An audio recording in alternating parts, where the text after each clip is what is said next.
तो आपको, हमको और सभी को जिस चीज़ का सबसे बेसब्री से इंतज़ार था पिछले कुछ दिनों से कि छत्तीसगढ़ डीएमई सेकेंड राउंड या अपग्रेड राउंड के रिज़ल्ट कब डिक्लेयर करने वाला है, तो फाइनली आज 16 दिसंबर को सीजीडीएमई ने सेकेंड राउंड के रिज़ल्ट डिक्लेयर कर दिए हैं। साथ ही साथ में छत्तीसगढ़ के स्टूडेंट की एक सेपरेट मेरिट लिस्ट प्रिपेयर की गई है जिसमें ओनली सीजी डोमिसाइल के स्टूडेंट हैं। तो hello everyone, I am doctor Manish Jaiswal और इस वीडियो में हम बात करने वाले हैं Chhattisgarh NEET counselling second round या अपग्रेडेड राउंड के बारे में। तो फर्स्ट ऑफ ऑल मैं आपको बताऊंगा कट ऑफ मार्क्स के बारे में, इंडिविजुअल कैटेगरी, साथ ही साथ में कुछ स्ट्रेटेजी के बारे में जिसको हमको आगे फॉलो करना है। तो चलिए वीडियो शुरू करते हैं कट ऑफ मार्क्स से। तो जैसा कि आप सभी लोगों ने देख लिया होगा, सीजीडीएमई की साइट में लिस्ट अपलोडेड है। अनरिजर्व कैटेगरी 551 मार्क्स पे Ambikapur medical college GMC Ambikapur allot हुआ है। ओबीसी में 548 मार्क्स पे जीएमसी अंबिकापुर अलॉट हुआ है। एससी कैटेगरी में 448 मार्क्स पे जीएमसी अंबिकापुर अलॉट हुआ है।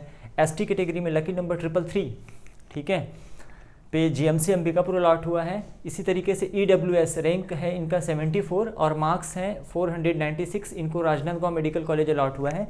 क्योंकि पहले काउंसलिंग में, फर्स्ट राउंड काउंसलिंग में राजनांदगांव मेडिकल कॉलेज में ईडब्ल्यूएस की सीटें नहीं थी, इस काउंसलिंग में इंक्लूड की गई है, इसलिए राजनांदगांव मेडिकल कॉलेज अलॉट हुआ है। इस लिस्ट से मुझे ये समझ में आता है कि ज़्यादातर लोगों ने अंबिकापुर गवर्नमेंट मेडिकल कॉलेज को अपने चॉइस में सबसे आखिरी में रखा था, सबसे लास्ट में रखा हुआ था, ठीक है। अगर मैनेजमेंट कोटा की बात करें तो कट ऑफ मार्क्स गया है 567, ठीक है, जो कि एक्सपेक्टेड से काफ़ी हाई है। मैनेजमेंट की सीटों के लिए छत्तीसगढ़ में पहली बार इतना ज़्यादा कट ऑफ गया हुआ है, ठीक है। रिम्स रायपुर अलॉट हुआ है इनको, और 570 मार्क्स में भिलाई का जो शंकराचार्य मेडिकल कॉलेज है उसकी मैनेजमेंट की नॉन डोमिसाइल स्टूडेंट की बात कर रहा हूँ मैं, जो कि छत्तीसगढ़ स्टेट के बाहर के स्टूडेंट जिन्होंने यहाँ पे पार्टिसिपेट किया हुआ था उनके लिए है। इस बार जितने भी स्टूडेंट को कॉलेज अलॉट हुआ है, चाहे गवर्नमेंट मेडिकल कॉलेज या फिर प्राइवेट मेडिकल कॉलेज, तो इसमें से ज़्यादातर स्टूडेंट एडमिशन लेने वाले हैं। इसलिए एडमिशन लेने वाले हैं कि यदि वो एडमिशन नहीं लेते हैं, ठीक है, एडमिशन नहीं लेते हैं तो उस केस में इनका जो सिक्योरिटी मनी था वो रिफंड नहीं किया जाएगा, वो डिपॉजिट कर लिया जाएगा। साथ ही साथ आगे किसी और काउंसलिंग में ये पार्टिसिपेट नहीं कर पाएंगे, राइट। अब बात करते हैं जो टाइम दिया गया है ड्यूरेशन स्क्रूटनी के लिए और एडमिशन के लिए, तो बहुत ही कम टाइम दिया गया है। ऑलरेडी काफ़ी लेट हो चुका है सेकेंड राउंड के रिजल्ट को आने में छत्तीसगढ़ डीएमई ने, ठीक है। तो स्क्रूटनी का जो टाइम है 16 to 18 दिसंबर 4:30 बजे तक करा सकते हैं। इसमें लिखा हुआ है अवकाश, जो छुट्टी रहेगी उस दिन भी जाके आप स्क्रूटनी करा सकते हैं, छुट्टियों के दिन भी स्क्रूटनी करा सकते हैं। पहले जिस स्टूडेंट ने प्रीवियसली जिन्होंने स्क्रूटनी ऑलरेडी कराया हुआ है उनको दोबारा स्क्रूटनी कराने की ज़रूरत नहीं है, ठीक है।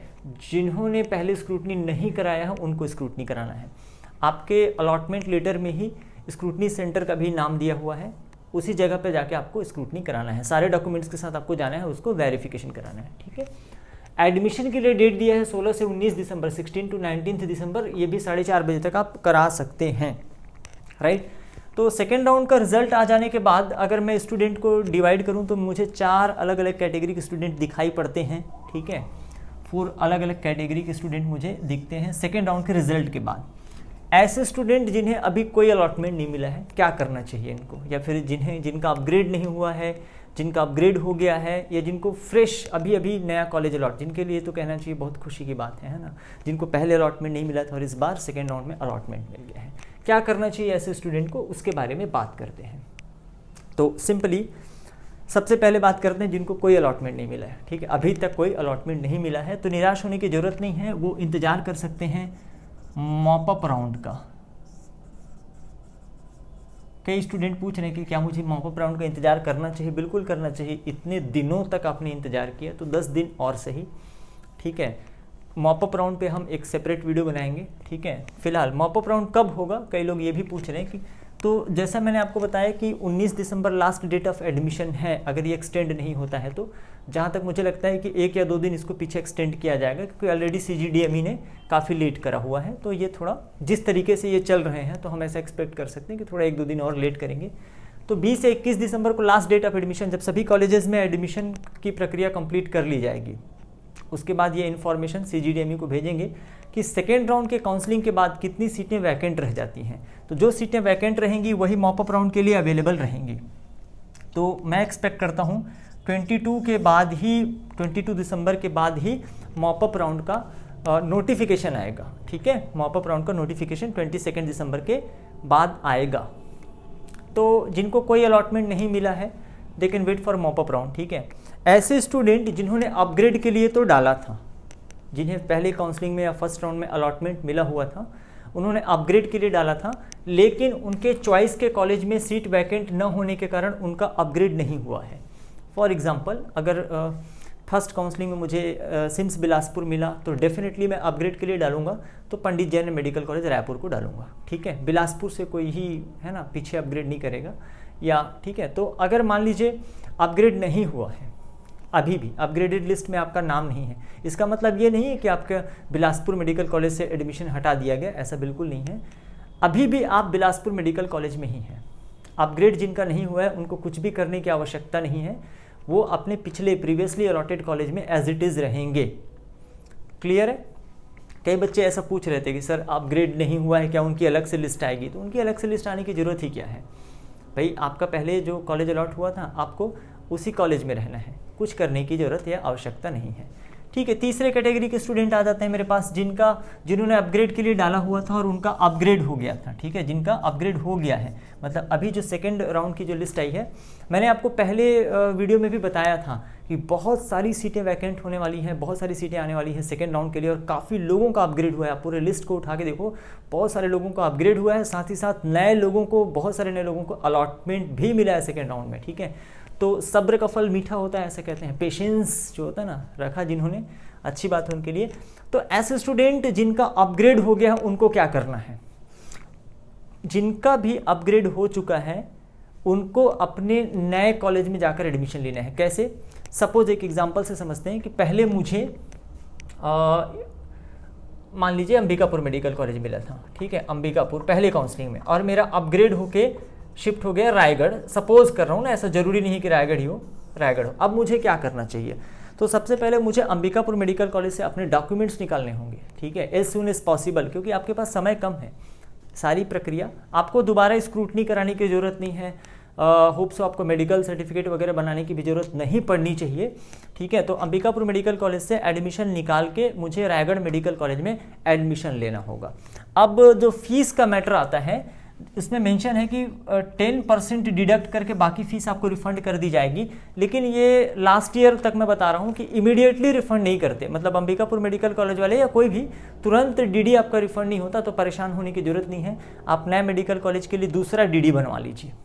नए मेडिकल कॉलेज के लिए सभी गवर्नमेंट मेडिकल कॉलेज की फ़ीस सेम है, लेकिन कहीं पे एक ही डीडी लग रहा है 50,000 का, और कहीं कहीं पे दो डिमांड ड्राफ्ट आपको लग रहे हैं 10,000 और 40,000 का अलग अलग। ये भी CGDME के साइड में अपलोडेड है पूरा डिटेल सभी कॉलेजेस का कि कहाँ पे फीस आपको कितनी पे करनी है, तो उसके अकॉर्डिंग ही आप डीडी बनवाएंगे, ठीक है। अगर जहाँ पे 40 + 10 का बनवाना है वहाँ पे 40 + 10 का ही बनवाइए। ऐसा नहीं कि सर 20 और ऐसा नहीं करना है, ठीक है। 20 10 कर दूँ क्या? मैथ्स नहीं लगाओगे यार, बायोलॉजी वाले स्टूडेंट हो, ठीक है। गणित नहीं लगाना है यहाँ पे, ठीक है, इसका मीनिंग अलग हो जाता है, राइट। दूसरी चीज़, कहीं पे अगर 50 की डीडी की रिक्वायरमेंट है 50,000 की डीडी की, तो वहाँ पे आप एक ही डीडी 50,000 का सबमिट करिए प्लीज़, आई रिक्वेस्ट, ठीक है। सारा इन्फॉर्मेशन CGDME के साइट पे प्रॉपरली अपलोडेड है। आप लोग पढ़ते ही नहीं हो, आप लोग देखते ही नहीं हो, ठीक है। नियम कानून सब कुछ है, सारा कुछ डिटेल से अपलोडेड है। प्लीज़ आप एक बार उसका अध्ययन करिए, उसको पढ़िए, ठीक है, समझिए। और समझ में ना आए देन आस्क मी, ठीक है। आप पूछ सकते हैं मुझसे 750930680 ठीक है। इस नंबर पे आप हमें व्हाट्सएप में कांटेक्ट कर सकते हैं, ठीक है। चलिए, तो जिनका अपग्रेड हुआ है उनको श्योरली अपने पिछले मेडिकल कॉलेज से एडमिशन निकाल के नए मेडिकल कॉलेज में एडमिशन लेना ही है। ऐसे विचार मन में मत लाइएगा कि अरे क्या होता है मैं नए मेडिकल कॉलेज में नहीं जाऊंगा। आपके पिछले मेडिकल कॉलेज की सीट को किसी और को अलॉट कर दिया गया है, तो अगर आप नए मेडिकल कॉलेज में नहीं जाते हैं तो वो उस मेडिकल कॉलेज की सीट मॉपअप के लिए वैकेंट डिक्लेयर कर दी जाएगी और आप पार्टिसिपेट नहीं कर पाएंगे। ध्यान रखिएगा इस चीज़ का, ठीक है, राइट। तो ये क्लियर हो गया।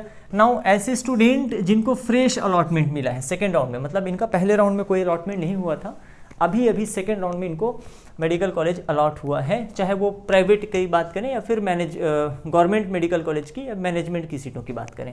तो जिनको फ्रेश अलॉटमेंट हुआ है, अगर उन्होंने पहले स्क्रूटनी नहीं कराया हुआ है तो अलॉटमेंट लेटर में ही स्क्रूटनी सेंटर का नाम मेंशन है, आप वहाँ पे जाके सबसे पहले स्क्रूटनी कराइए और उसके बाद कॉलेज में एडमिशन प्रोसीजर को as soon as possible complete करिए।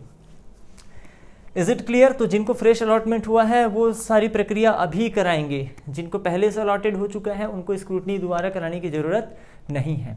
अब इसमें थोड़ा सा एक पॉइंट है, हालांकि समय बहुत कम दिया गया है स्क्रूटनी के लिए और एडमिशन के लिए, तो ये पॉइंट सजेशन है CGDME वालों के लिए, छत्तीसगढ़ डायरेक्टर मेडिकल एजुकेशन के लिए एक सजेशन है कि सिंपल सी बात है, अगर कोई बच्चा जो गवर्नमेंट मेडिकल कॉलेज में एडमिशन ले चुका है किसी भी, चाहे रायपुर की बात करें, बिलासपुर की, जगदलपुर की, राजनांदगांव, रायगढ़ या अंबिकापुर की, कहीं भी, दैट मीन्स उसने फर्स्ट राउंड में अगर एडमिशन ले लिया है, दैट मीन्स उसने अपना सारा डॉक्यूमेंट कंप्लीट करा लिया है, सारा वेरिफिकेशन करा लिया है, सारी चीज़ें, सारे प्रोसीजर, बॉन्ड है, DD है, बहुत टाइम लगता है, बैंक वैंक घूमना, चक्कर काटना, टाइम टेकिंग प्रोसेस है।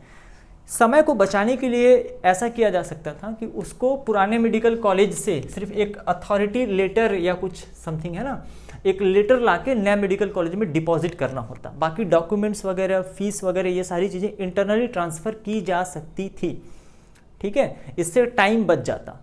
बाद में भी ट्रांसफ़र किया जा सकता था। सपोज़ किसी बच्चे का अंबिकापुर में एडमिशन है, अब वो रायगढ़ में एडमिशन लेना चाहता है, तो सारा काम कि अगेन DD बनवाना, ठीक है, अगेन बॉन्ड वगैरह सारा, क्योंकि अब तो उसको सारा रायगढ़ मेडिकल कॉलेज के नाम से कराना पड़ेगा ना, तो टाइम बचाने के लिए, क्योंकि बहुत कम समय है, तो इंटरनल कोऑर्डिनेशन होना चाहिए, जैसे हमारे बॉडी में होता है ना इंटरनल कोऑर्डिनेशन, लाइक, है ना, तो वैसे ही इनके बीच में, सारे मेडिकल कॉलेजेस के बीच में और DMA के बीच में कोऑर्डिनेशन होना चाहिए कि बच्चों को इतनी दिक्कत नहीं, एक तो कोविड का टाइम चल रहा है, ट्रांसपोर्टेशन भी उतनी अच्छे से अवेलेबल नहीं है, उपलब्ध नहीं है, काफ़ी दूर दूर में है मेडिकल कॉलेजेस, ठीक है, अंबिकापुर, जगदलपुर का आप डिस्टेंस देखिए, अंबिकापुर से राजनांदगांव का डिस्टेंस देखिए, तो एक बच्चा 3 दिन में, मतलब आप इमेजिन करिए कि दौड़ भाग में ही समय निकल जाता है, ठीक है, और सरकारी काम के हालात तो आप बहुत अच्छे से जानते हैं कि एक बैंक में DD बनवाने में दिन भर निकल जाता है यार, ठीक है, राइट।